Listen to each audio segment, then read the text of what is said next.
noite a todos. Hoje nós temos duas convidadas especiais, vão falar um pouquinho para a gente sobre a linha de pesquisa delas. A nossa primeira convidada é a doutora Érica Vanessa Condena Burbano. A Érica, atualmente, ela atua na Universidade Federal de Pernambuco, mas ela tem uma formação internacional, então é por isso que vocês vão sentir um pouquinho do acento aí, tá? A Érica é da Universidade Técnica del Norte, Equador, se eu não me engano, né? Sim. Bom, tem especialização em nutrição esportiva pelo Centro Universitário Maurício de Nassau, mestrado e doutorado em nutrição na área de bases experimentais da Universidade Federal de Pernambuco, e ela, na sua trajetória, ela vem desenvolvendo trabalhos na temática DORD. Por isso que hoje ela vai falar um pouquinho com a gente sobre as atualizações do conceito em DORD. Érica, fique à vontade, nós estamos muito ansiosos para saber o que você trouxe para a gente hoje. Obrigada. Boa noite com todos. Primeiramente, muito obrigada pelo convite. Fico muito contente de participar desse webinário Doha Brasil. E o tema que hoje vou trazer para vocês é sobre as atualizações no conceito Doha. Então, para poder entender essa construção do que hoje sabemos o que é o Doha, é importante saber sobre os marcos importantes na história. E nos processos de saúde e doença, inicialmente se falava sobre os modelos explicativos para poder entender como esse processo de saúde e doença acontecia. E o primeiro modelo, temos o modelo unicausal, que é aquele que é a influência de uma única causa ou variável na determinação de um resultado. E dentro do modelo unicausal, podemos ter o modelo baseado em crenças e o modelo biomédico, que mais adiante eu vou explicar cada um deles. Mas também esse processo de saúde e doença, ele foi explicado através do modelo multicausais. E ele trata sobre a variedade de variáveis que contribuem para um resultado específico. Dentre eles, temos o modelo ecológico, o modelo dos determinantes sociais, o modelo biopsicossocial, o modelo da história natural da doença. Então, agora eu vou explicar cada um deles. Dentro do modelo unicausal, temos o modelo baseado em crenças, em que antigamente se pensava que a doença resultava de forças ou espíritos, e quem tratava as doenças eram os curandeiros e sacerdotes. No entanto, isso impedia o avanço cognitivo e científico do homem. Também temos dentro dos modelos unicausais o modelo biomédico, que ele enfoca principalmente os aspectos biológicos e físicos da doença e da saúde. Mas, no entanto, ele ignorava os aspectos psicossociais, culturais e ambientais em que aquele indivíduo estava inserido. Logo após, vem os modelos multicausais para poder entender esse processo de saúde e doença. E temos o modelo ecológico, em que ele propõe que a saúde e a doença resultam de uma interação entre agente, hospedeiro e meio ambiente, e que investiga as relações dos fatores causais entre si e as relações diretas com um efeito. Depois temos os modelos de determinantes sociais, que ele procura caracterizar a saúde e a doença como componentes integrados às condições de vida e trabalho dos indivíduos de grupos da população que estão relacionados com suas situações de saúde. Então, no gráfico, vocês podem observar que na camada mais interna temos fatores como idade, sexo, fatores hereditários, que esses deveriam ser os fatores mais intrínsecos de um indivíduo. Mas quando observamos as camadas mais externas, temos os fatores ou condições socioeconômicas, culturais e ambientais, que elas também vão ter um efeito nesse processo de saúde e de doença, como, por exemplo, a produção agrícola de alimentos, a educação, o ambiente de trabalho daquele indivíduo, o desemprego, o acesso à água e esgoto, serviços sociais de saúde e também a habitação. Então, já com esse modelo multicausal dos determinantes sociais, apenas não vemos um único fator, e não apenas os fatores intrínsecos daquele indivíduo, mas sim aquele ambiente em que esse indivíduo está inserido. Temos também o modelo biopsicossocial, que esse modelo biopsicossocial é um modelo mais novo, e ele adota uma abordagem holística para poder entender a saúde, reconhecendo que a saúde e a doença são influenciadas por uma variável de fatores interligados.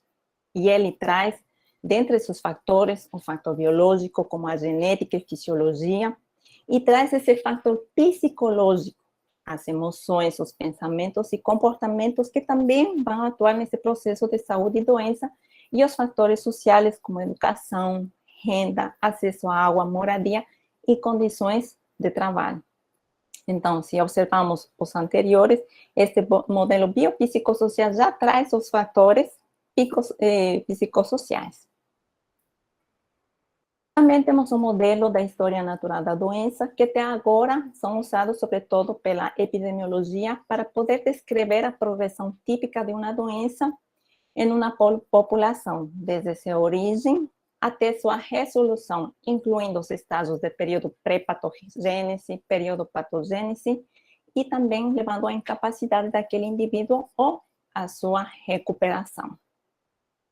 Uma vez que entendemos que esse processo inicial de entendimento da saúde e da doença através dos modelos unicausais e multicausais, também é importante saber o que seria essa genética e essa epigenética.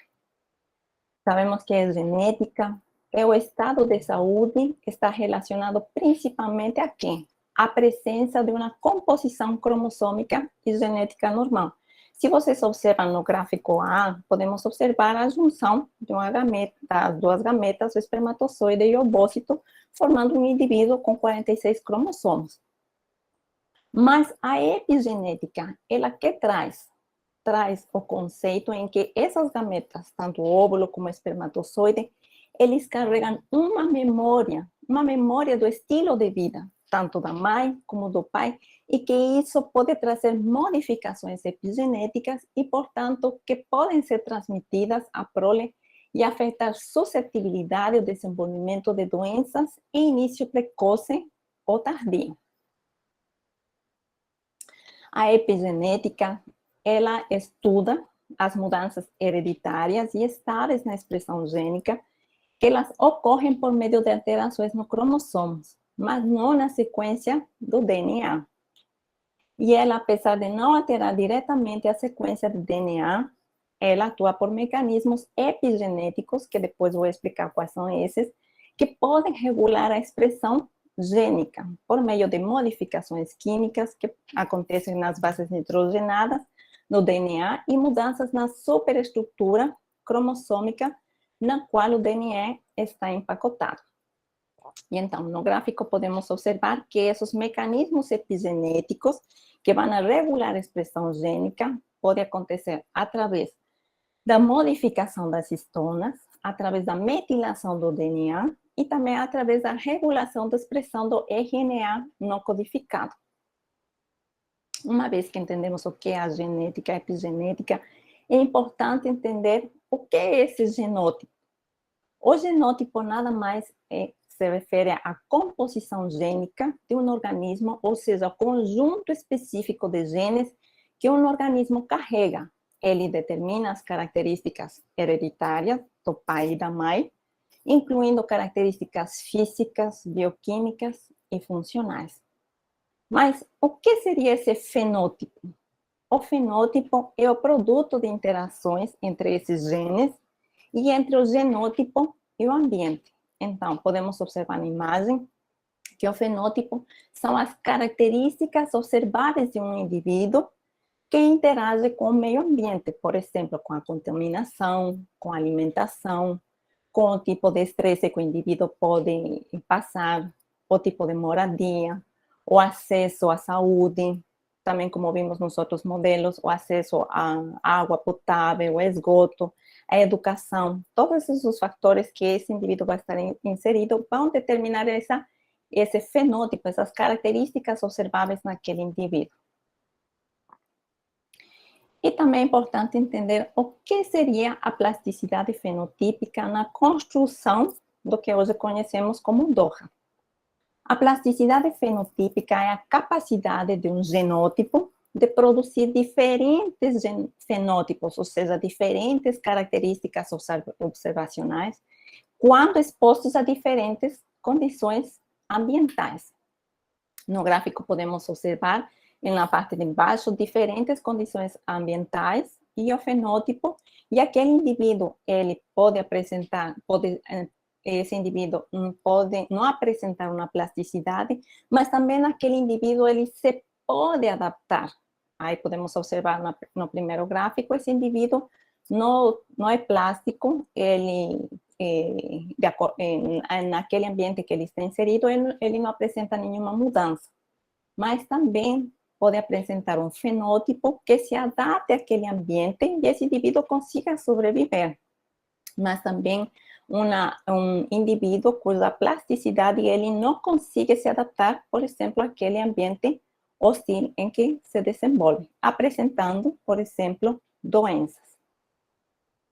E essa plasticidade fenotípica pode causar alterações ou mudanças a nível do sistema imunológico, morfológicas, fisiológicas, a nível do sistema nervoso central, periférico, a nível cognitivo e também a nível comportamental daquele indivíduo. Mas essa plasticidade, ela acontece em um período específico. Qual é esse período? Seria o início da vida, que é considerado o período crítico do desenvolvimento. E por que é um período crítico do desenvolvimento? Porque ele é sensível e também crítico. Sensível porque é um período de maior vulnerabilidade e crítico porque aquele indivíduo se adapta às condições ambientais, como vimos através da expressão de seu fenótipo. E qual seria a plasticidade do desenvolvimento? Que é a capacidade de indivíduos geneticamente semelhantes de produzir fenótipos substancialmente diferentes, dependendo das condições ambientais durante o início da vida. E aí podemos observar que, inicialmente, o Doha, ele estudou, ou ele se baseou seus estudos para poder entender esse processo de saúde e doença no período crítico do desenvolvimento, como período perinatal, que está a pré-concepção, pré-implantação, a implantação da placenta e seu desenvolvimento, a organogênese, também o maior crescimento fetal e também o período pós-natal, que está o crescimento, também o aleitamento e o desmame. E a partir da década dos 60 e 80, científicos, eles prestaram atenção a esse período crítico do desenvolvimento, esse período inicial da vida e a manifestação de doenças na vida adulta. E temos aí o científico, o Neil, que foi um geneticista estadunidense, que seu trabalho foi fundamental no desenvolvimento da genética humana. E ele realizou um estudo em 300 mil jovens de 19 anos que foram expostos à fome holandesa em 1994. E eles foram examinados no exército. E eles testaram a hipótese que a nutrição pré-natal e pós-natal imediata determinaria a obesidade. Se expostos à fome durante o último trimestre da gestação e primeiros meses de vida, o grupo praticamente não apresentava obesidade. Mas aqueles indivíduos que foram expostos à fome na primeira metade da gestação e apresentavam altos níveis de obesidade. Então, podemos observar através desse estudo, da hipótese do genótipo poupador por Neil, que o período crítico do desenvolvimento, enquanto mais inicial ele é, maior vão ser as repercussões no indivíduo, nesse caso, nos jovens que foram estudados. Também a hipótese do genótipo poupador, ele determinou em populações que apresentavam maior propensão à resistência insulínica, tanto por seleção quanto por aspectos genéticos. E uma mutação aleatória seria a causante para levar essa resistência insulínica a esses indivíduos, levando uma resposta adaptativa, nesse caso, benéfica para aqueles indivíduos que tinham uma escassez alimentar, originando seleção natural daqueles indivíduos, com consequente transmissão de caráter nas seguintes gerações. No entanto, evidências atuais sobre a interação entre gene e o ambiente demonstram que apenas os efeitos puramente genéticos e independentes do meio ambiente não estão tão correlatados biologicamente. Por isso, podemos observar que, além da parte intrínseca desse carregamento de genes que tem cada indivíduo, o ambiente vai influenciar para o desenvolvimento de doenças, seja a curto ou a longo prazo. Também falando sobre a criação do conceito do DOHAT, temos o pesquisador Barker, muito importante para poder entender a partir da década dos 80, sobre a hipótese de Barker e sobre a teoria do desenvolvimento fetal. Essa teoria teve a hipótese que sugere que eventos ocorridos no período fetal e infantil têm um período significativo na saúde e no desenvolvimento ao longo da vida. E ela se baseia em estudos epidemiológicos, como por exemplo da Inglaterra, que mostraram associações entre o baixo peso ao nascer e maior risco de doenças cardiovasculares, diabetes tipo 2 e outras condições crônicas na vida adulta. Então, se vemos através da história, esse período inicial da vida, esse período crítico do desenvolvimento, está relacionado com os insultos ambientais, nutricionais, estresse, falta de atividade física, que é carregado, como vimos, através da epigenética dos pais. Na vida adulta, esse indivíduo pode apresentar doenças, como, por exemplo, as doenças metabólicas. E Barker, ele testou a hipótese do fenótipo poupador, e essa hipótese, ela propõe que as associações epidemiológicas entre o baixo crescimento fetal e infantil e o subsequente desenvolvimento de diabetes tipo 2 e síndrome metabólica resultam dos efeitos da malnutrição no início da vida, que produz alterações permanentes no metabolismo, nesse caso da glicose e da insulina. No gráfico, podemos observar na primeira coluna que aqueles indivíduos que nasceram com menor peso, eles serão mais propensos a apresentar intolerância à glicose e, consequentemente, o desenvolvimento de diabetes na vida adulta. Nesse gráfico, podemos observar que a malnutrição materna, durante esse período fetal, vai causar formação, nesse caso, das células beta-pancreáticas, mas em menor quantidade. E esse crescimento fetal diminuído, também acompanhado de uma malnutrição infantil pós-natal, vai causar uma diminuição da função dessas células beta-pancreáticas na vida adulta, consequentemente produzindo uma resistência à insulina e diabetes tipo 2. Também essa malnutrição fetal está associada com má funcionamento, por exemplo, do fígado e também com a associação da hipertensão, portanto, com a formação de síndrome metabólica na vida adulta. Também temos sobre a programação fetal, que também tem contribuído para a definição do DOHA. Geralmente, eventos no início da vida podem influenciar a longo prazo, como vimos na hipótese de Barker. Inclusão de lesão ou desenvolvimento prejudicado de estruturas somáticas resultante de um estímulo insulto durante um período crítico. Configuração fisiológica por um estímulo precoce ou insulto em um período crítico. Novamente esse conceito, período crítico do desenvolvimento inicial da vida, com consequências a longo prazo, ou seja, na vida adulta. O estímulo de programação só exerce efeitos a longo prazo quando aplicado num período crítico, sensível, vulnerável, no início da vida. Portanto, todas essas teorias, hipóteses, têm contribuído ao que hoje conhecemos sobre a origem desenvolvimentalista da saúde e da doença, que remonta nos séculos XX, quando estes cientistas tão importantes como Barker, Niels, Hales, começaram a investigar a relação entre esse ambiente uterino e o desenvolvimento posterior da saúde e da doença a curto e longo prazo. E o conceito formado DORA começou a emergir na década de 1980, 1990.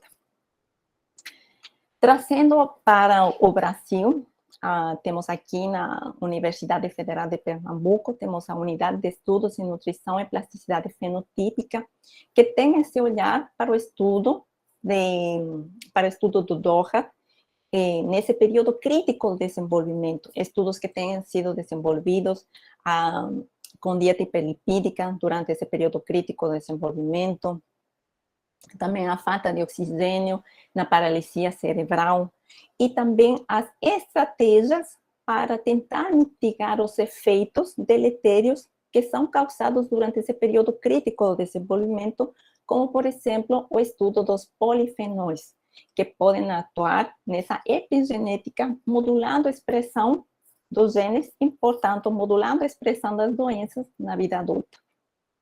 Mais recentemente, o grupo de estudos da Unidade de Nutrição e Plasticidade Fenotípica publicou um artigo em que traz a importância de um cientista, José de Castro, que ele teve a preocupação e também teve a contribuição no estudo do DORA. Mas o que temos de novo? Já falamos que esse período crítico do desenvolvimento foi a base para o que hoje conhecemos como DORA. Mas o DORA tem ampliado seu conceito e ele apenas agora não se centra apenas nesse período crítico de desenvolvimento. Isso não significa que ele ainda não continue sendo importante, mas agora se fala da preconcepção, ou seja, o que essa mãe, o que esse pai, eles fazem antes de que esses gametas se juntem. Então, temos a saúde pré-concepção, se essa mãe e esse pai foram expostos à fome, à ingestão alimentar inadequada, pobreza, saneamento, estresse, a poluição, ou a contato com drogas, medicamentos, o nível de atividade desse pai, dessa mãe, o índice de massa corporal que essa mãe começa a gestação. E durante a gestação e a lactação, como é essa nutrição fetal, como é a função endócrina, como é o acesso a oxigênio durante o parto. E na infância, o acesso ao aleitamento materno, se esse indivíduo teve acesso ao aleitamento materno. E adolescência, também esse ambiente pode afetar o retardo ao crescimento, e na vida adulta, também esse ambiente com menos plasticidade, obviamente, mas esse indivíduo adulto também exposto a esse meio ambiente pode trazer alterações no seu fenótipo, causando doenças cardiovasculares, diabetes, hipertensão, doenças hepáticas, dislipidemia e também afetar na reprodução. O DORA, ele tem se baseado em estudos observacionais e estudos experimentais. E as principais variáveis de estudo do DORA, encontramos a nutrição, para poder entender o desenvolvimento, por exemplo, e maturação do sistema nervoso central, a presença de doenças crônicas não transmissíveis na vida adulta, o estresse, desordens mentais e comportamentais no desenvolvimento, também os efeitos das drogas e agentes tóxicos no desenvolvimento e morbidade da população. Mas depois que entendemos toda essa história, entendemos que iniciou com os estudos nesse período crítico do desenvolvimento e que atualmente esse DORA tem ampliado e não se concentra apenas nesse período crítico do desenvolvimento, sino durante toda a vida. Podemos observar nesse gráfico que a plasticidade do desenvolvimento ela é maior durante esse período de infância, durante esse período fetal, pós-natal, mas essa plasticidade ainda continua na adolescência e no indivíduo adulto, mas em menor proporção. E a capacidade daquele indivíduo de reagir, também essa incapacidade desse indivíduo de reagir é maior na vida adulta. E o que se propõe? As intervenções. Se essas intervenções elas são feitas de forma inicial, esse indivíduo terá menos chances de apresentar, por exemplo, doenças crônicas não transmissíveis na vida adulta. Também podemos realizar intervenções intermediárias, por exemplo, durante a adolescência, que também elas podem atrasar esse desenvolvimento das doenças crônicas não transmissíveis, e, obviamente, uma não intervenção na vida adulta, esse indivíduo vai ter maior propensão a apresentar doenças crônicas não transmissíveis. Também falando na intervenção, agora sabemos que a suplementação materna ela é importante antes do período da concepção, ou seja, por exemplo, a suplementação com metilfolato, que pode prevenir doenças do tubo neural, é interessante que essa mulher faça essa suplementação antes da gestação. E o DOHAD estuda atualmente essa pré-concepção, antes de que essa mulher fique gestante, tanto da saúde da mãe como da saúde do pai. Os níveis de atividade física também importantes antes da gestação, durante a gestação, tanto para essa mãe, para esse pai. A saúde mental dessa mulher, em que meio de trabalho, o nível de estresse que essa mulher tem. E também os cuidados maternos no pré-natal e também o aleitamento materno. Então, é importante o desenvolvimento de políticas públicas que apoiem o aleitamento materno para que também essa criança possa estar inserida em um ambiente que previna o aparecimento de doenças a curto e longo prazo. Com isso, termino minha apresentação e muito obrigada. E depois estou aberta para as perguntas depois da apresentação da outra colega. São excelentes, eu acho que é essencial para todo mundo que trabalha na temática. Muito obrigada, viu? Aí eu vou passar para a Caroline. Por favor, Caroline, você consegue projetar sua tela para a gente? Enquanto você projeta, deixa eu ver. Eu vou fazer a sua apresentação, tudo bem, Caroline? Tudo bem. Então, obrigada de novo. Para a nossa audiência, a doutora Carolina Santiago Vieira. Atualmente, ela atua no Centro de Interação de Dados e Conhecimentos para a Saúde, mais conhecido como CIDAX, na Fiocruz da Bahia. A doutora Caroline, ela possui graduação em enfermagem pela Universidade Federal de São João del Rei, mestrado e doutorado em enfermagem pela Universidade Federal de Minas Gerais, na área de concentração de epidemiologia, políticas e práticas de saúde das populações. Ela tem atuado principalmente na área de epidemiologia, saúde materno-fetal, epidemiologia nutricional aplicada ao grupo materno-infantil. Então, exatamente hoje, ela vai trazer esse tema para a gente. Eu gostaria de antemão de agradecer novamente você, Caroline, e passar a palavra. Você tem 20 minutos, fique à vontade, tá? Boa noite novamente a todos. Eu gostaria de agradecer novamente a toda a equipe DOHAD pelo convite. Para mim é um prazer, né, estar aqui e poder falar e discutir um pouco com vocês. Então, eu fui convidada para falar um pouquinho sobre esse tema, que é a coorte de 100 milhões de brasileiros, novas evidências sobre as trajetórias do estado nutricional no curso da vida e as repercussões para a saúde. Então, só para a gente poder situar, né, do que é o CIDAX e do que a gente tem produzido de dados, o CIDAX ele é um Centro de Integração de Dados e Conhecimentos para a Saúde, que ele foi criado em 2016 pelo professor Maurício Barreto, e ele teve uma grande ideia de pegar todos os sistemas, né, de pegar os sistemas de informação que existem hoje no Brasil, que são mais de 200, né, integrar esses sistemas de informação e fazer com que esses dados, né, produzir conhecimento, produzir ciência por meio desses dados. Então, também, né, no intuito de desenvolver novas metodologias científicas e também promover a formação profissional. Aqui tem um estudo, para caso alguém queira entender um pouco mais sobre as pesquisas que são desenvolvidas no centro. Então, hoje lá no CIDAX, nós temos duas principais coortes, né? A primeira é a coorte de 100 milhões de brasileiros. Nessa coorte, a gente tem a nossa linha de base, o CadÚnico. O CadÚnico, ele é o cadastro único, então todo indivíduo no Brasil que ele é elegível para qualquer programa social, né, que são mais de 20 programas sociais, eles são cadastrados nesse sistema de informação que hoje representa aí mais de 50% da população brasileira, que são aqueles indivíduos que vivem em situação de pobreza e de extrema pobreza no Brasil. Então, todos os outros sistemas de informação que existem no Brasil, como o SINASC, por exemplo, que é o Sistema de Informação sobre Nascido Vivo, SIM, eles vão sendo linkados a essa linha de base para a construção de uma coorte.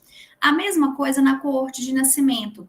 A única diferença é que na coorte de nascimento, a gente pega o CadÚnico, linka com o SINASC, que é o Sistema de Informação sobre Nascido Vivo, construímos a nossa coorte de nascimentos, né, para mais de 28 milhões de crianças no Brasil, e aí a gente vai linkando também esses outros sistemas de informação de uma forma que a gente consegue, né, informações de forma longitudinal daquela criança. Então, a gente consegue informações de como foi o pré-natal daquela criança, as condições da mãe, as condições socioeconômicas, a condição de nascimento. E aí, se a gente linkar o SISVAN, que é o Sistema de Informação sobre Vigilância Alimentar e Nutricional, que é um dos principais sistemas que nós, né, do grupo de nutrição utilizamos, a gente consegue ali as medidas consecutivas do peso, da altura dessa criança de forma longitudinal. A gente consegue informações sobre a hospitalização dessa criança, se a gente linkar com o sistema de informação hospitalar, até o desfecho de morte. Então, a gente consegue, né, ter essa estrutura longitudinal do que aconteceu desde o momento do nascimento, do momento do pré-natal até a morte daquele indivíduo. Então, hoje no SIDAX, né, nós temos vários grupos, né, em diversas áreas do conhecimento.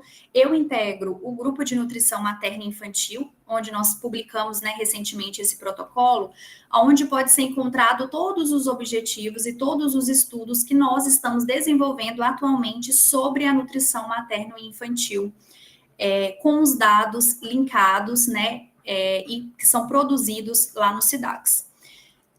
Para responder às nossas pesquisas, às nossas questões em específico, nós utilizamos 4 principais sistemas de informação, que é a coorte de nascimento, que é o CADU ali com o SINASC, que foi vinculado com o SISVAN, que é o Sistema de Informação sobre Vigilância Alimentar e Nutricional, como eu disse, né, a gente tem informação ali do consumo alimentar, de peso, de altura, de forma consecutiva, né, essas medidas, elas são coletadas rotineiramente no Serviço de Atenção Primária à Saúde no Brasil, e aí a gente tem toda essa informação e também o Sistema de Informação sobre Mortalidade.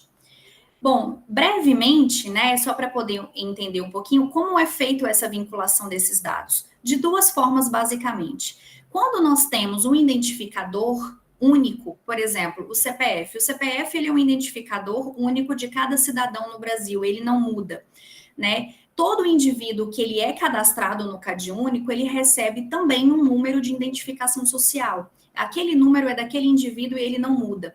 Então, quando você tem esse número em específico, esse que a gente chama de NIS, naquela base a gente consegue fazer uma ligação, que é uma ligação mais fácil, que a gente chama de ligação determinística, que a gente tem no CadÚnico e a gente também tem esse número no SISVAN. Então, aquela criança que foi acompanhada no serviço de atenção primária de qualquer serviço do Brasil, a gente consegue ver se aquela criança ela recebeu qualquer programa social, porque a gente tem esse identificador em comum.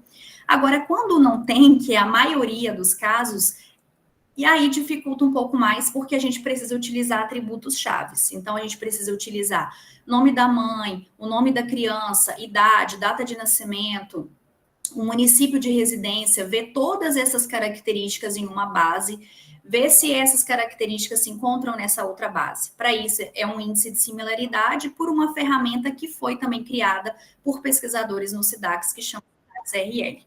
Basicamente, é dessa forma. Então, depois que esse linkage desses dados ele é realizado, né, há uma anonimização desses dados, e esses dados eles são, então, entregues ao pesquisador, que vão responder as suas perguntas científicas, né, específicas. Então, quando a gente recebe, é muito importante que a gente tenha em mente qual é a qualidade desses dados, porque esses dados, eles são dados que são coletados, que foram coletados rotineiramente no serviço de atenção à saúde.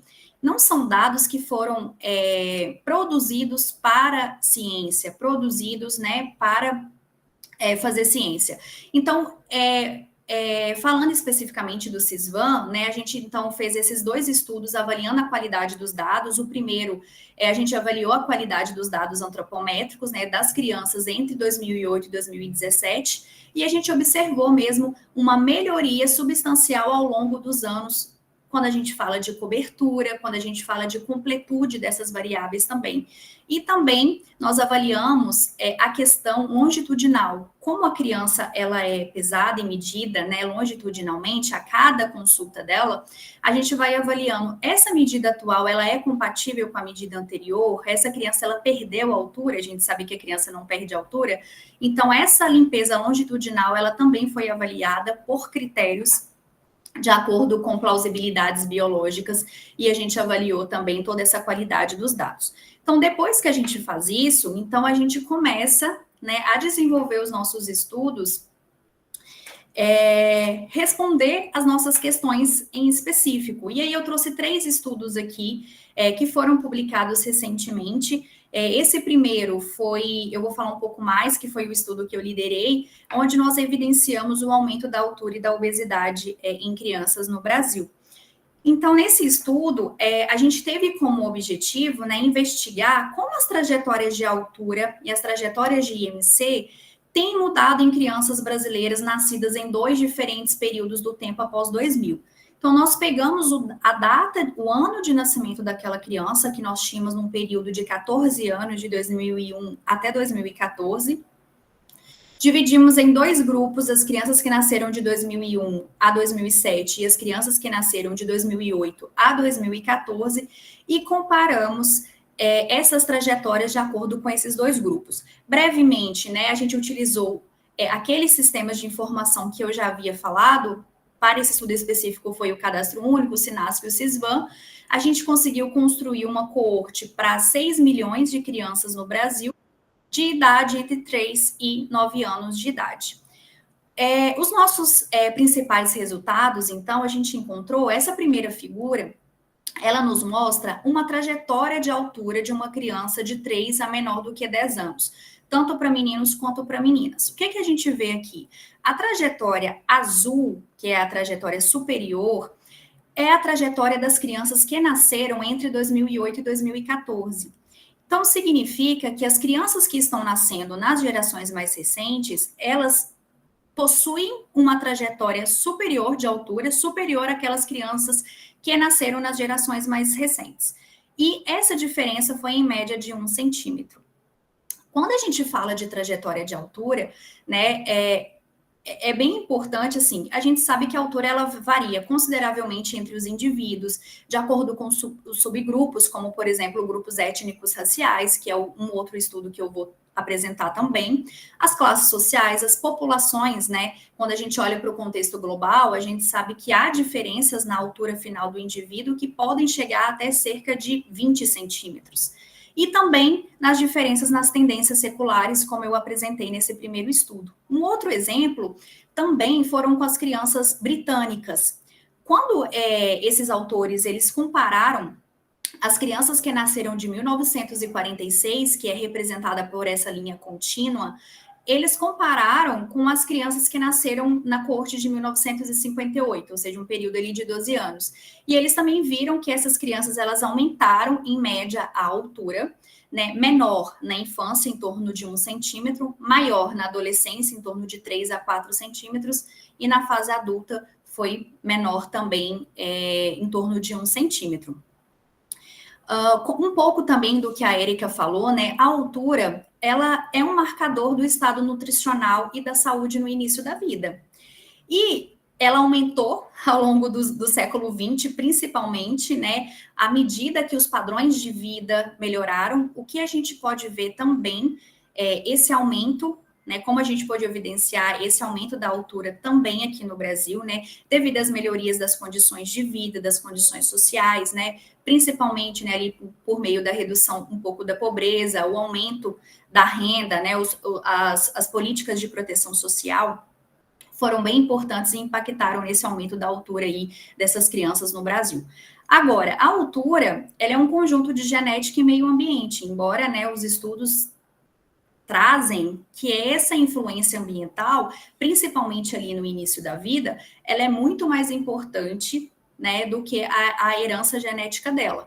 Então, as condições socioeconômicas, os fatores pré-natais, o peso ao nascer, o estresse, a nutrição, o acesso à saúde, principalmente, né, todos esses fatores sendo influenciados no início da vida, eles podem influenciar a altura final daquele indivíduo. Esse outro estudo, ele também fala, né, que nessas sociedades ocidentais, o ambiente, ele explica cerca de 20% da variação da altura. Só que quando a gente fala da população mais pobre, com certeza essa variação ela é maior. Porque se é uma população maior, menor é a herdabilidade da altura. Então, quanto maior quanto mais pobre é uma população, maior, mais influências ambientais são importantes do que a herdabilidade genética dela. E aí eles trazem também aqui, né, os fatores ambientais, né, identificados também, que são muito importantes, né, como os fatores pré-natais e, mais uma vez, os fatores no início da vida aí para chegar a essa altura final. O outro resultado, diferentemente da altura, foi em relação ao IMC, a obesidade. Quando a gente traça essas trajetórias para IMC, a gente observa que as crianças que nasceram nas gerações recentes, elas também estão ficando mais obesas. Embora, quando a gente fala isso em termos de IMC, essa diferença ela tenha sido muito pouca, né, de 0,08 unidades de IMC, quando a gente olha para as prevalências da obesidade, a prevalência ela aumentou consideravelmente entre as duas cohortes. Menor para as crianças menores, né, que foi em torno de 0,5% para crianças de 3 a 4 anos, mas chegou aí a um aumento de 3% para crianças de 5 a 9 anos, tanto para meninas quanto para meninos. E aí, quando a gente fala de trajetórias de IMC, só para poder ficar um pouco claro, o IMC é um índice de massa corporal. Nós utilizamos o IMC para fazer aquela categorização de sobrepeso e obesidade em adultos, mas nós não utilizamos o IMC para essas categorias em crianças, porque para isso a gente precisa utilizar medidas padronizadas que foram, né, recomendadas de acordo com a Organização Mundial da Saúde. Mas, especificamente nesse estudo, por que a gente queria utilizar o IMC? Para construir a trajetória. Porque a gente sabe que durante o início da vida existem períodos críticos de ganho de peso dessa criança, principalmente nos 5 primeiros anos de vida, que podem influenciar a obesidade futura. Então, aqui não está representado nessa figura, mas os 2 primeiros anos de vida, né, a criança ela nasce, ela vai ganhando o IMC até atingir ali um pico, que é um preditor para a obesidade. Depois ela começa a diminuir o seu IMC até atingir esse outro ponto que a gente chama de rebote de adiposidade, para ela voltar a crescer e ganhar IMC também. Então, esses períodos, eles são períodos chaves, são períodos críticos de ganho de peso que podem predizer a obesidade futura. E aí, não somente isso, né? Porque a obesidade infantil, ela também está associada a outras doenças crônicas no futuro. Então, ela está associada à hipertensão, ela está associada a diabetes, sem contar que uma criança hoje com obesidade, ela tem uma maior chance de permanecer um adolescente com obesidade e também de se tornar um adulto obeso. Então, esse outro estudo é um estudo, né, que avalia essas trajetórias de crescimento, mais de peso e de altura, de acordo com os grupos étnicos raciais. E é bem interessante porque ele corrobora também, mais uma vez, com toda a literatura, né, mostrando que aqueles grupos mais vulneráveis, como, por exemplo, as crianças indígenas, elas têm, que é representada aqui por essa linha rosa, ela tem, em média, né, quase 1 quilo a menos do que os outros grupos étnicos raciais. Quando a gente olha para a altura, isso é muito mais chocante, porque uma criança indígena, ela é, em média, 3 centímetros a menos do que os outros grupos étnicos raciais, né? As crianças negras e as crianças brancas, quando comparado com as crianças negras e as crianças brancas. E, por fim, né, o último estudo é o estudo que também é avaliado essas trajetórias de crescimento, de peso e de altura, mas de acordo com alguns fenótipos ao nascer, que é a prematuridade, é o baixo peso e o PIG, né, que é pequeno para a idade gestacional. ficou um pouquinho pequeno, mas quando a gente associa, né, esses 3 fenótipos, ou seja, quando a criança ela nasce prematura, ela nasce PIG e ela nasce com baixo peso ao nascer, ela apresenta sempre uma trajetória, desde ao nascer até aos 5 anos de idade, sempre inferior aos demais grupos, né? Uma criança que nasceu a termo, uma criança que nasceu adequada para a idade gestacional e uma criança que nasceu com peso normal. Esses 3 fenótipos aqui são representados aqui por essa linha vermelha, talvez, que é essa linha que está bem inferior aqui às outras demais linhas. Então, esses são alguns, né, uns 3, né, principais resultados dos nossos estudos que nós publicamos recentemente. E esses estudos, nossos estudos, né, visa principalmente contribuir para as políticas públicas, né? Porque a gente procura, né, fortalecer essas políticas públicas de cuidado para a saúde das mulheres e também das crianças, né? E também na melhoria dos indicadores de saúde nesses grupos. Né, melhorar os sistemas de monitorização do crescimento infantil no SUS, otimizar as intervenções, né, e alocar os recursos de forma eficiente. Desenvolver estratégias de intervenção, como a Érica disse também, durante a infância, principalmente no início da vida, né, porque as intervenções ali que ocorrem nesse início da vida, elas são mais eficazes e elas podem prevenir o desenvolvimento de obesidade, mas também de outras doenças crônicas não transmissíveis. E, obviamente, né, fortalecer as políticas de proteção às crianças indígenas, né, para reduzir essas desigualdades de saúde étnico-raciais. Então, esses são alguns exemplos das nossas contribuições, né, dos nossos estudos também para as políticas públicas. E esse aqui é o nosso grupo de nutrição lá do SIDAX. Agradeço, né, aqui está o meu e-mail para quem queira entrar em contato e também estou aberta aí para discussão. Obrigada. Ai, parabéns, Caroline, parabéns. Excelente apresentação, excelente. Muito obrigada. Eu já vou abrir para perguntas. Então, por favor, os interessados, vocês podem se manifestar. Excelentes trabalhos, Caroline. Eu gostaria só de fazer um pequeno comentário referente à nossa sociedade. Então, eu não sei o quão você é familiar com a nossa sociedade. Nós casamos a palestra de vocês justamente porque a Érica ia trazer esse tema Doha, de explicar qual o conceito na prática, né? E eu acho que ele foi muito bem abordado. Então, eu aproveito para te convidar para fazer parte da nossa sociedade, tá? Se você tiver alguma questão ou alguma dica para nos dar também, entre em contato conosco. Eu posso falar com você pessoalmente depois, tá? Mas a gente ficou muito feliz com o convite, com o aceito do convite de vocês, tá? Então, muito obrigada por estar aqui hoje. Eu vou começar com a primeira pergunta que veio no chat para a gente, tá? Que eu estou assumindo que seja para a Érica. Na opinião de vocês, como esses conhecimentos em Doha podem contribuir para as políticas públicas no contexto das doenças crônicas não transmissíveis? Será que, ao invés de focarmos em controle, poderíamos pensar um pouco mais em prevenção para gerações futuras, ou é muito cedo? O que você acha, Érica? Bom, muito obrigada pela pergunta. Primeiro, quero agradecer a presença do professor Omar, que também é um pesquisador do México, que ele também trabalha, suas pesquisas também trabalham na temática do Doha. E, bom, respondendo à pergunta, tem muito a ver. O ideal seria que as políticas públicas, elas sejam voltadas para a prevenção, e não de forma curativa, até porque se se entendesse dessa forma, seria poupado, por exemplo, recursos econômicos que poderiam ser destinados para outras obras sociais. Então, a prevenção, como, por exemplo, as políticas públicas do aleitamento, o direito da mãe à licença maternidade, para garantir durante esse período crítico do desenvolvimento que aquela criança tenha todo aquele suporte, não apenas na parte nutricional, mas também observamos que o contexto do Doha, ele aborda, por exemplo, o contexto emocional, psicossocial daquele indivíduo.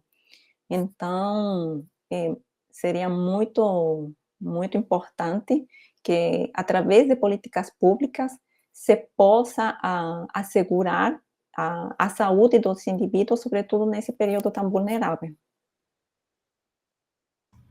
Perfeito, muito obrigada. Você quer fazer algum complemento, Caroline? Carolina, perdão. Não, acho que é isso mesmo.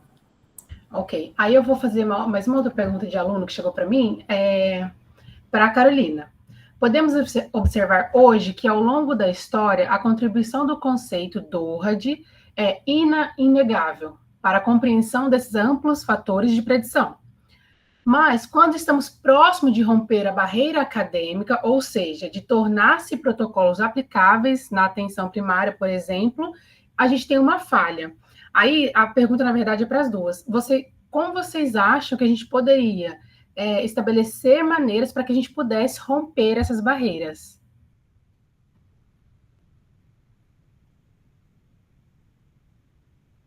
A professora Carolina quer responder primeiro? Posso começar aqui? Eu acho assim, nas nossas pesquisas em específico, nós sempre temos, né, buscamos visar a teoria com prática, né?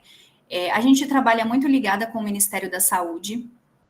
Então, como nós trabalhamos com pesquisas populacionais, né, que tem ali um embasamento de políticas públicas, nós temos essa devolutiva, né, de trabalhar diretamente com o Ministério da Saúde, de discutir protocolos, de discutir políticas, né, que de fato podem ali ser efetivas ou não, de acordo com os resultados, né, que nós vamos encontrando nos nossos estudos.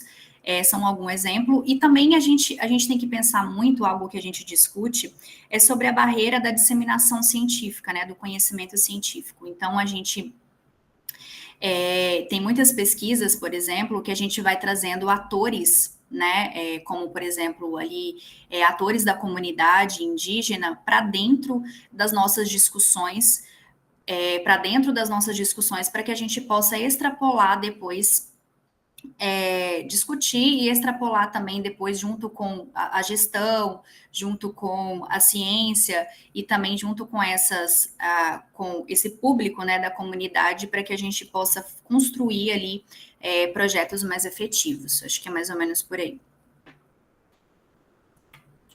Obrigada. Bom, respondendo à pergunta, acho muito interessante, muito verdadeira, que é difícil integrar essa parte científica da academia, sobretudo falo por meu caso, como pesquisadora, baseada em estudos experimentais, e como trazer isso para a vida real, aplicável.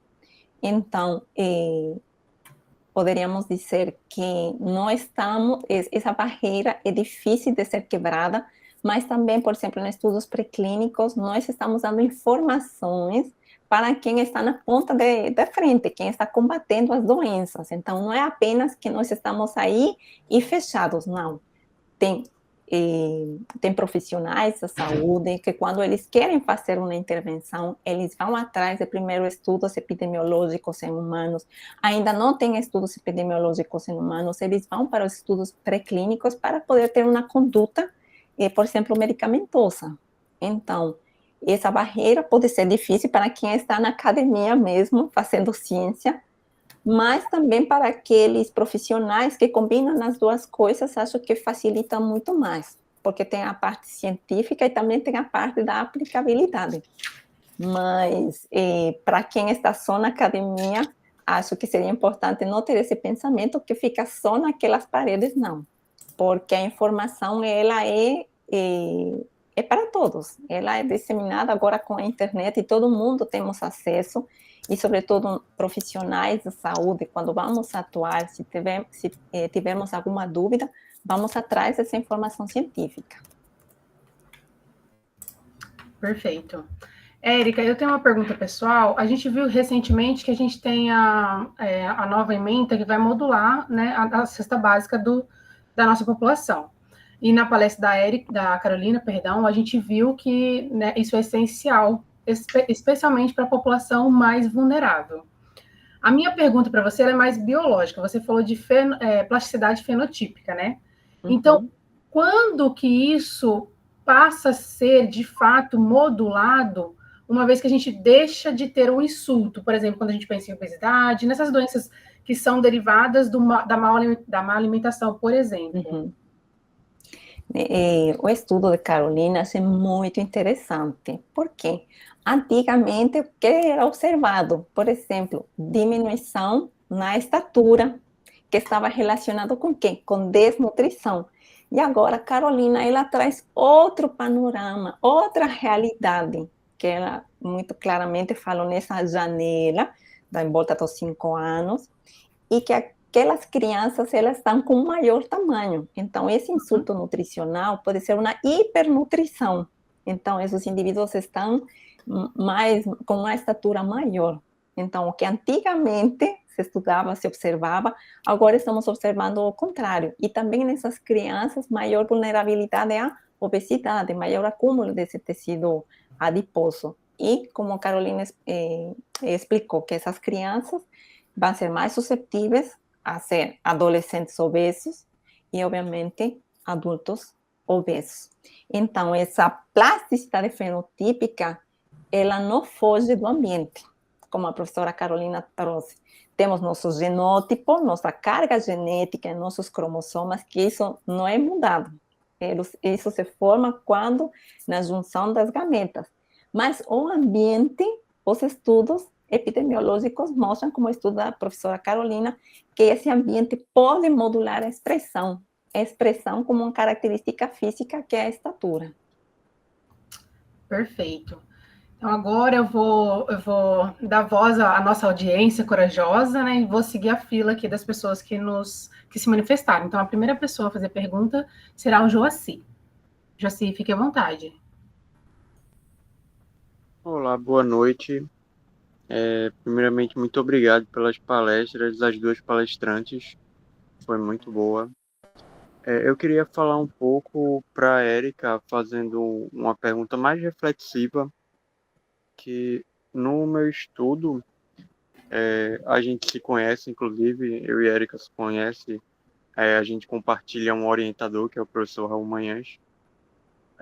Eu gostaria de pensar um pouco com ela sobre a questão do ambiente, que ultimamente a gente tem visto que Lamarck ele tem sido um pouco recapitulado para o pessoal que estuda Doherty, porque a gente tem visto algumas questões de características físicas que estão sendo expressas nos pais e passadas para as futuras gerações, que seria uma coisa que Lamarck tinha visto, mas que tinha sido descartado.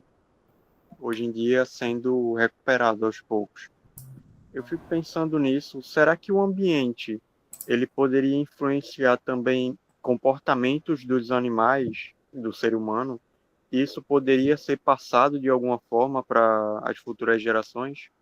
Não pensando em característica física, mas de uma maneira mais comportamental? Obrigada, Joaci, pela pergunta. Como a Joaci falou, Joaci é um colega do grupo de pesquisa da Unidade de Estudos em Nutrição e Plasticidade Fenotípica. Bom, Joaci, a pergunta que você fez, ela teria relação com a epigenética, que seria essa modulação do ambiente e essa epigenética permitiria a expressão desses genes, por exemplo, a expressão de doenças. Então, o que fala a epigenética? Que ela pode ser revertida. Não sei se vocês lembram na apresentação que durante esse período crítico de desenvolvimento a adaptação é maior, mas isso não significa que um indivíduo que está criança, adolescente ou adulto não tenha plasticidade, só que essa plasticidade é menor. Então, esse indivíduo, ele é exposto, como por exemplo no estudo da professora Carolina, essas crianças se expostam, por exemplo, a uma hipernutrição, elas apresentam maior estatura, obviamente, como ela falou, não vai encolher, mas eles apresentam uma obesidade. Se ele é inserido em um ambiente que tenha uma alimentação saudável, uma atividade física, com certeza vamos poder modular essa epigenética e reverter essa obesidade.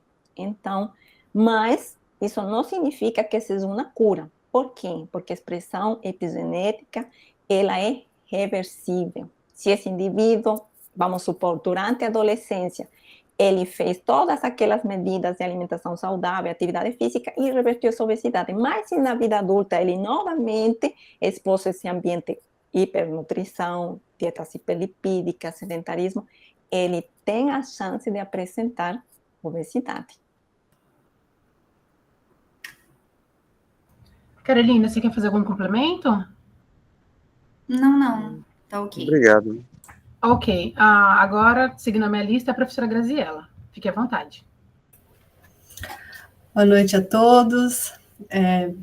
Primeiramente, quero agradecer a Érica e a Carolina por terem aceito, né, o convite da associação dos jovens para virem ministrar esse webinário para a associação. É um grande prazer para a gente ter vocês duas aqui, viu? A minha pergunta é mais para a Carolina. Carolina, primeiro, parabéns pelos estudos de cortes muito grandes, né? Isso não é trivial, né?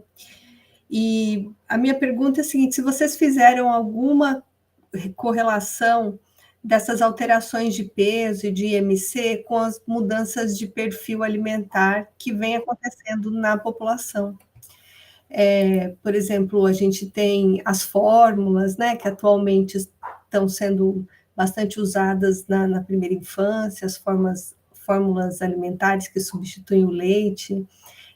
A gente também tem as mudanças de alimento que se observa na adolescência ali, né, apesar que vocês ficaram um pouco antes, mas mesmo no começo da infância, que a introdução do açúcar mais cedo, esse tipo de mudança de comportamento alimentar.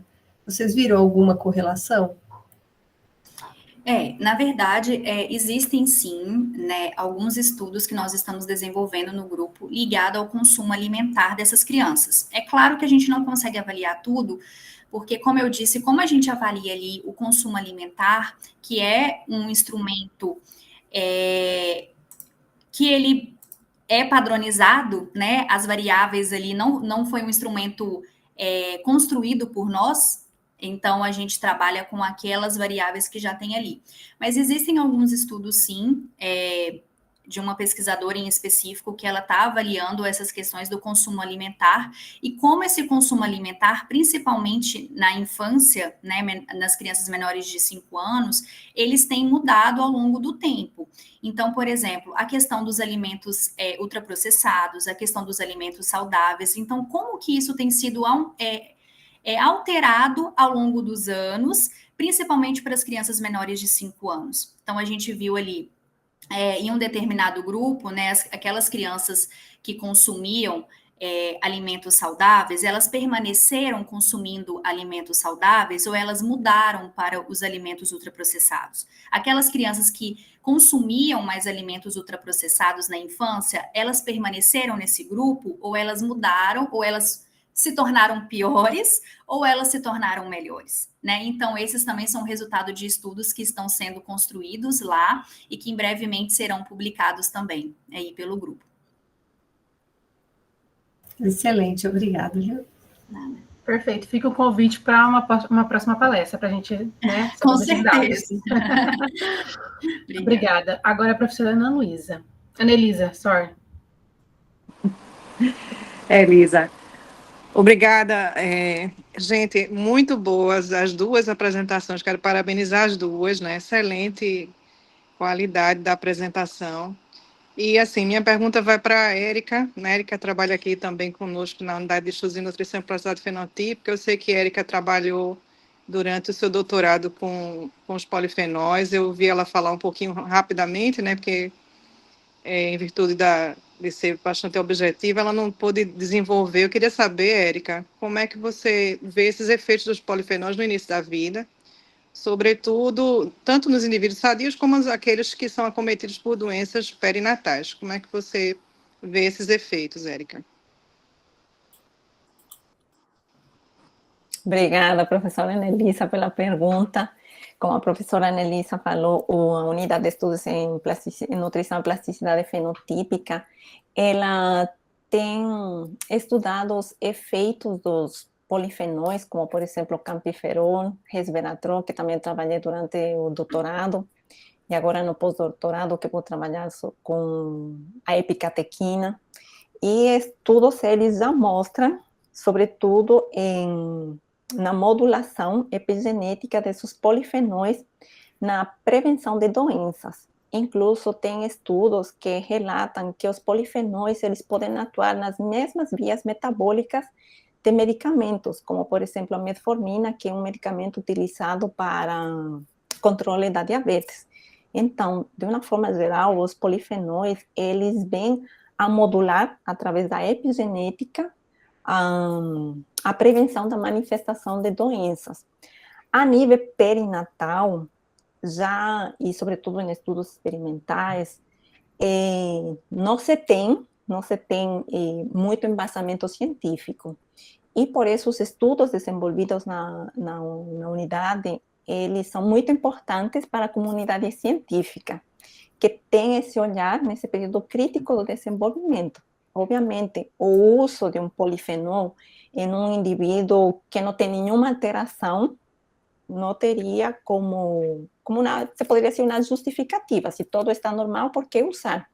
Mas se falamos naquele contexto de um ambiente hostil, durante esse período crítico do desenvolvimento, os polifenóis podem ser uma alternativa promissora para a prevenção de doenças futuras na vida adulta desse indivíduo.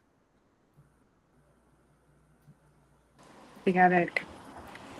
Perfeito. A gente tem mais alguns minutinhos, mas a gente precisa ser breve nos comentários. Então, eu vou abrir para o professor Raul e aí a gente finaliza, tá? Obrigada. Professor Raul, por favor.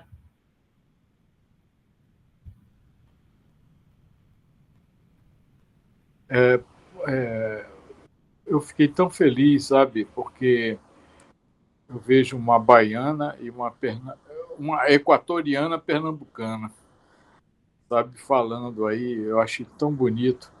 Eu só queria dizer uma coisa, veja, o Eduardo Colombari, que é da FESB, está querendo fazer querendo que a FESB seja no Nordeste. E aí, eu quero dizer, é Carolina, né? A pessoa, a menina da Bahia, não é Carolina? Como é o nome dela? Isso, Carolina. Carolina, viu, Carolina? A Tereza Deiró, que é uma professora da nutrição, está trabalhando com essa coisa. A gente sabe que o Brasil está passando por um momento difícil de financiamento e tal, mas seria muito importante que a gente levasse, através do DORD, né? Porque o DORD foi muito importante, não nesse, mas no anterior, no congresso anterior, nós fomos importantes, sabe? Então, eu só queria dizer a vocês que vocês têm toda a condição de levar a FESB para a Bahia. Eu queria dizer que eu fiquei tão feliz, sabe, de ver duas nordestinas, né, com o devido, a Ariana colocou, com o devido sotaque, mas que foi muito bonito, viu? E eu acho que, de vez em quando, a gente deve lembrar os conceitos do DORD, sabe? Porque nós somos uma sociedade que tem uma fundamentação teórica. A gente não pode se perder dela, entendeu? Então, eu acho que essa... E você, Ariana, foi muito feliz, eu não sei, acho que o pessoal do DORD Jovem foi muito feliz em colocar as duas para fazerem a palestra, né? Porque nos reaviva com relação aos conceitos do DORD e, sobretudo, nos atualiza na questão do Brasil. Eu gostaria, para finalizar, somente de agradecer a participação do professor Omar Quevedo, né, do México, que veio especialmente para assistir a essa palestra de hoje. Eu fico muito feliz, porque Omar é uma sumidade lá no México e a gente tem um trabalho muito grande com a Angélica, aqui de Santa Catarina, né? Bom, eu gostaria muito de agradecer a todo mundo. Muito obrigado, queridos. Imagina, a gente que agradece, professor Raul. A professora Érica foi uma indicação sua e a gente escolheu o melhor momento para casar a apresentação dela com da professora Carolina. Então, muito obrigada. Eu gostaria também de agradecer a presença, então, do professor Omar, tá? Muito obrigada, seja bem-vindo. Espero encontrar você aqui mais vezes. Eu gostaria muito de agradecer a presença da professora Carolina, da professora Érica, muito, muito obrigada. Reforço o convite para vocês serem filiadas à nossa associação, tá? Estamos de portas abertas para vocês. E provavelmente vamos convidar mais vezes, tá? Agradeço a audiência que está aqui hoje com a gente. Gostaria de reforçar que nosso próximo webinário vai ser no dia 5 de setembro. A gente já vai divulgar os nossos novos palestrantes, então fiquem de olho nas nossas redes sociais e nosso e-mail. Perfeito. Muito, muito, muito obrigada, pessoal. Tenham todos uma excelente noite.